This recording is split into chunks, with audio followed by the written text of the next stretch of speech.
வணக்கங்க. எப்படிங்க இருக்கீங்க? நல்லா இருக்கீங்க. நான் தாம்பரம் எம்எல்ஏவாக எனக்கு ஓட்டு அளிப்பவர்களுக்கு ஒரு சின்ன குவாலிஃபிகேஷன் இருக்கணுங்க.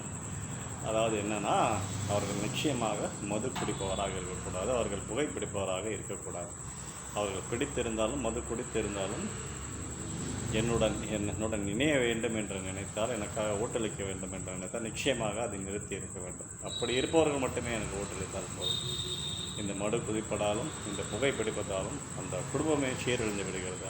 அவர்கள் மட்டுமல்ல, தன் உடலையும் அவர்கள் தன்னை அறியாமல் வருத்திக் கொள்கின்றனர். எனக்கு ஓட்டளிக்க வேண்டும் என்றால் நிச்சயமாக நீங்கள் மது குடிப்பவராக இருந்தால் மதுவினை நிறுத்த வேண்டும், புகைப்பிடிப்பவராக இருந்தால் புகையினை நிறுத்த வேண்டும். அப்படி நிறுத்தினால் எனக்கு ஓட்டளியுங்கள். இல்லை என்றால் வணக்கம் போட்டு கூறுகிறேன். உங்கள் வேலையை பார்த்து பெரிய கட்சிக்கு ஓட்டளித்து உங்கள் உடலை சீரழித்துக் கொள்ளுங்கள். வாழ்க ஜனநாயகம்.